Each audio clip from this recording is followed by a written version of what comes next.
வணக்கம் anisapdevelopers.com வெப்சைட்டுக்காக நான் மணிகண்டன். இந்த வீடியோவில் பூட்ஸ்ட்ராப்பில் கோட் பற்றி பார்க்க போகிறோம். ஒரு வெப்சைட்டுக்குள்ளே ப்ரோக்ராமிங் கோட் எப்படி டிஸ்பிளே பண்ணுறது, அது ரிலேட்டடான விஷயங்கள் எப்படி டிஸ்பிளே பண்ணுறது, அதை தான் இந்த வீடியோவில் பார்க்க போகிறோம். இந்த ஸ்டார்டர் டெம்ப்ளேட்டில் சம் கோட் டைப் பண்ணி வச்சுருக்கேன் ஆல்ரெடி. இதோட அவுட்புட்டை பார்த்துட்டு லைன் பை லைனாக அதை எக்ஸ்பிளைன் பண்ணுவோம். இங்கே ஃபஸ்ட்டு வந்து ஃபார் எக்ஸாம்பிள் அப்படின்னு சம் கண்டென்ட் கொடுத்துருக்கேன். அதோட டிஸ்பிளே பார்த்திங்கன்னா இந்த மாதிரி இருக்குது. இப்போ நம்ம நார்மலாக ஒரு டெக்ஸ்ட் வேணும் அப்படின்னா என்ன பண்ணுவோம், டைரெக்டாக அது மாதிரி டைப் பண்ணி இங்கே பாடிக்குள்ளே பேஸ்ட் பண்ணால் அது வரும். ஓகே, பட் இந்த இடத்துல நான் என்ன பண்ணியிருக்கேன் அப்படின்னா, இங்கே ஒரு ஆம்பர்சன் எல்டி ஒரு செமிகோலன், அதுக்கப்புறம் செக்ஷன் ஆம்பர்சன் ஜிடி செமிகோலன் அப்படின்ற மாதிரி கொடுத்துருக்கேன். அது எப்படி இருக்குது அப்படின்னா less then and greater than சிம்பிளாக இங்கே அவுட்புட்டில் டிஸ்பிளே ஆகிருக்கு. முதல்ல ஏன் அப்படி கொடுக்குறோம் அப்படின்னா, பொதுவாக வந்து HTML டேக் அப்படின்னு சொல்லி பார்த்தோம் அப்படின்னா இந்த மாதிரி less than and greater than போட்டு வரும், அண்டு க்ளோஸ் பண்ணுறப்ப இந்த மாதிரி வரும்.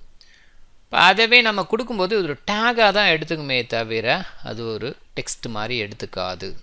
ஸோ அதுதான் விஷயம். இப்போ நான் வந்து அங்கே இருக்கிற டெக்ஸ்ட் அப்படியே காப்பி பண்ணி இங்கே பேஸ்ட் பண்ணுறேன்.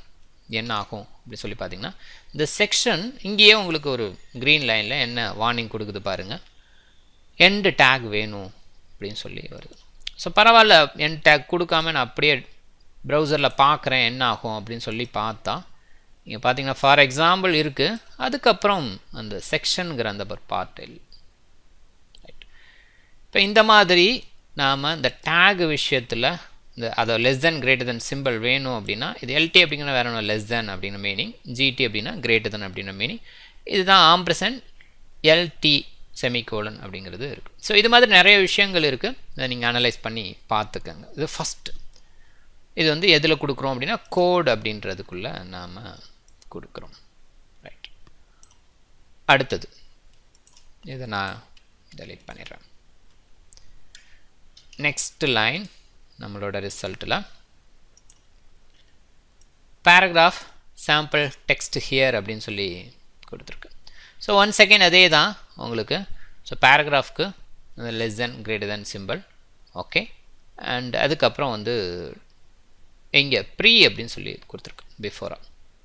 ஓகே, முன்னாடி வந்து வெறும் கோடு. ஓகே, இப்போ ப்ரீ அப்படின்னு சொல்லி கொடுத்துருக்கு. இப்படி கொடுத்தோம் அப்படின்னா என்ன அப்படின்னா, நான் வந்து ஸ்பேஸ் நான் வந்து நிறைய கொடுத்தேன் அப்படின்னா அந்த ஸ்பேஸ் வந்து நமக்கு அதே மாதிரி இருக்கும். பொதுவாக நம்ம ஸ்பேஸ் கொடுத்து எவ்வளோ ஸ்பேஸ் கொடுத்தாலும் சிங்கிள் ஸ்பேஸ் தான் மேக்ஸிமமாக நமக்கு டிஸ்பிளேயில் இருக்கும், அவ்வளோதான்.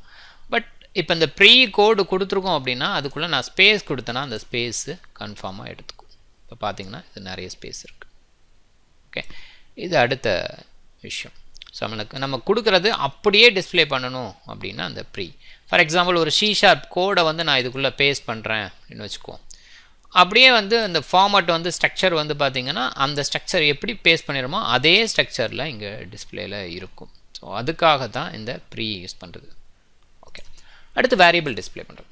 இப்போ வேரியபிளோட ஸ்டைல் ஒரு மாதிரி இருக்கும், நம்மளோட டிஸ்பிளேயில் ஸ்டைல் ஒரு மாதிரி இருக்கும். ஸோ அதுக்கு நம்ம யூஸ் பண்ணுறது VAR அப்படின்னு சொல்லி கொடுத்துருக்கு. இது ஒய், அதுக்கப்புறம் equal simple. Okay, MX + B அப்படின்னு சொல்லி கொடுத்துருக்கு. ஓகே, இதோட டிஸ்பிளே வந்து எப்படி இருக்குன்னா இந்த மாதிரி இருக்கும். ஸோ நார்மல் டெக்ஸ்ட்டுக்கும் இதுக்குள்ள டிஃப்ரெண்ட் பார்த்திங்கன்னா அந்த வேரியபிள் ஸ்டைலில் இருக்கும். ஓகே, அடுத்தது கீபோர்ட். கீபோர்டோட ஃபார்மேட்டில் அந்த டெக்ஸ்ட்டோட பேக்ரவுண்ட் இருக்கணும் அப்படின்னு நினைக்கிறேன். ஸோ அதனால் நான் என்ன பண்ணியிருக்கேன், KBD அப்படின்ற டேக் யூஸ் பண்ணுறேன். ஓகே, CD அப்படின்றது இங்கே கீபோர்டோட இது, அண்ட் இது வந்து கண்ட்ரோல் + கமா அப்படின்ற மாதிரி நமக்கு அவுட்புட் வரணும், அதனால் KBD அப்படின்னு சொல்லி கொடுத்துருக்கேன். இதை பாருங்கள், ப்ரௌசரில் பார்க்கும்போது இந்த மாதிரி டிஸ்பிளேல இருக்கு.